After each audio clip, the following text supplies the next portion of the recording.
藏色在的时候还好，没觉得有什么。魏无羡说话他还会应个嗯。藏色一出去就完全变成了魏无羡单场的独角戏了，撒娇没用，闹脾气也用不上，毕竟蓝忘机是有求必应，只是不想和他说话罢了。难呐，当男人好难。蓝忘机的照顾太细致了，只要魏无羡抬手他就知道要喝水，一动被子就知道要去厕所。只是除此之外，他硬是没说过别的话，魏无羡只能看他对着他的后脑勺发呆。蓝湛，蓝湛，蓝湛！魏无羡提高了好几倍声音。蓝忘机终于肯转过身来了，魏无羡却一下子泄了气。没事了，他是真的没想到蓝忘机会这么生气，也知道自己过火了，但一想到当时的情景，他腾的一下又冒了火，沉着脸好一会儿都没动静。蓝忘机有些奇怪，这2天魏无羡就没消停过，这会也不知道是要干嘛。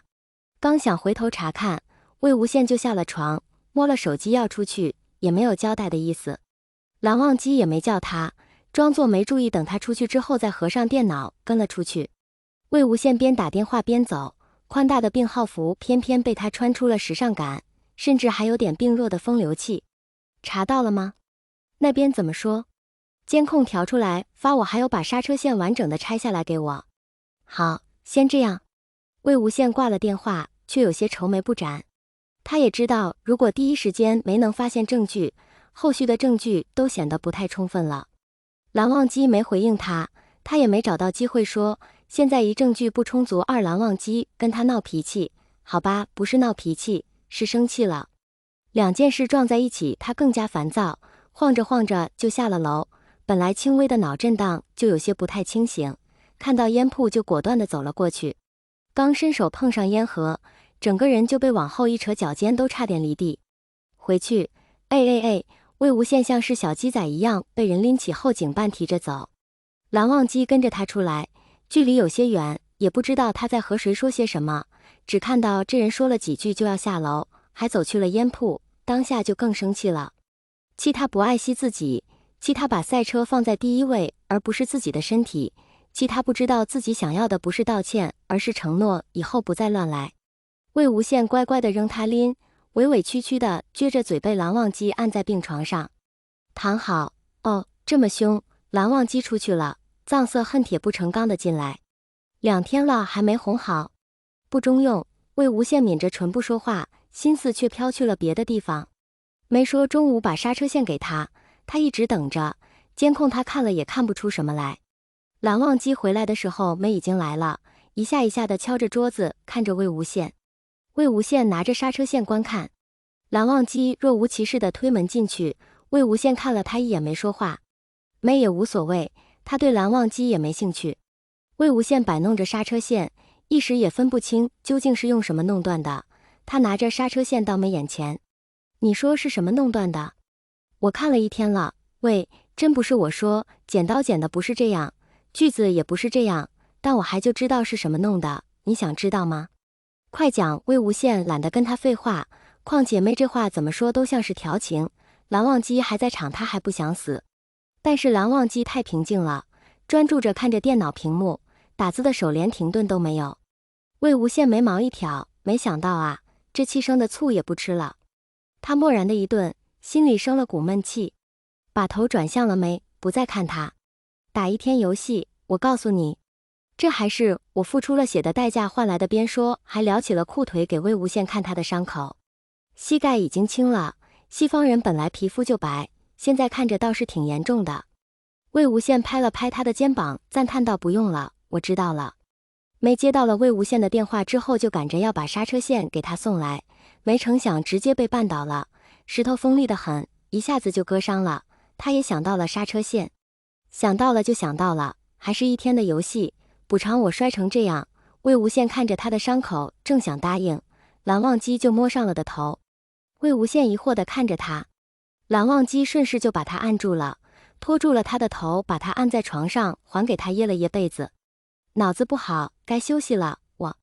我哪里脑子不好了？魏无羡正想反驳，一想到蓝忘机难得还主动说话了，当下就没声了。没出息第一人。妹也不自讨无趣，起身准备告辞。有事随时找我。又看了看魏无羡的脑袋，叹了一声，好好养养。草魏无羡彻底歇菜，卯足了劲准备骚扰蓝忘机了。想吃水果，蓝忘机瞬间起了身，给他削了个苹果。嘿，还是不说话是吧？魏无羡站起身，咚咚咚的跑厕所去，一蹲就是半个小时。蓝忘机等了好一会儿都不见他出来，抬手敲门，干嘛呀？上厕所呢。魏无羡又坐了一会，觉得有点困了，又回到了床上，自己盖好了被子，准备睡觉。蓝忘机还是不跟他说话，想喝水。蓝忘机看了一眼离他半米的水杯和他藏在被窝里面的双手，叹了口气，递给了他。魏无羡喝了水就缩在被窝里，手指快速地敲打着键盘。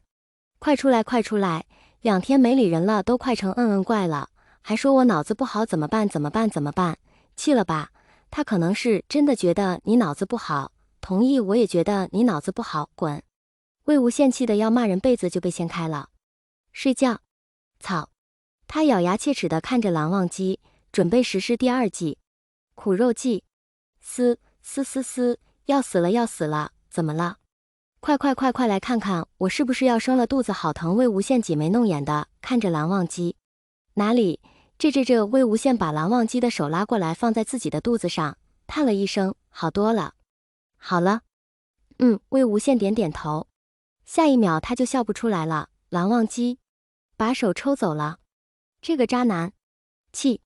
蓝忘机被他一弄，气也消了大半，实在是还想看他还能做什么妖才陪着他演。魏无羡明明已经困得不行了，还要伸手去拿桌子上的手机。你是不是不打算主动和我说话了？还嘟嘟囔囔的翻过身，手指胡乱的按了好一会儿，蓝忘机都不理他。终于泄气，点开小群的对话框，放着狠话。好啊，你不和我说话，我去找别人，反正你干什么？魏无羡话还没说完就被人翻过来堵住了嘴。他瞪大了眼睛，明明这人上一秒还稳如泰山的模样，这会怎么就突然沉不住气了？亲了好长一段时间，蓝忘机才放开他。说什么？说什么？当然是从诗词歌赋聊到人生哲学，好吧，我也不知道要说什么，但是你都不主动和我说话。蓝忘机突然伸手灭掉了灯，和魏无羡一起躺在床上。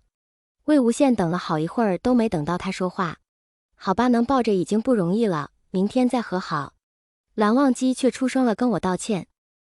一下给魏无羡震精神了。他实在是摸不清楚蓝忘机的心思，之前要跟他道歉又被拒绝，现在又主动要求。算了，本来就是他的错，该道歉就道歉吧。他正想开口，一下子又被蓝忘机捂住了嘴。潘金莲准备捂死武大郎了，他还没反应过来，就被蓝忘机紧紧搂住了。别再有下次了。魏无羡一愣，身上的人还有点抖，他回抱着身上的人，半晌才道：我保证以后再也不会了。以后我保证身体第一，比赛第2。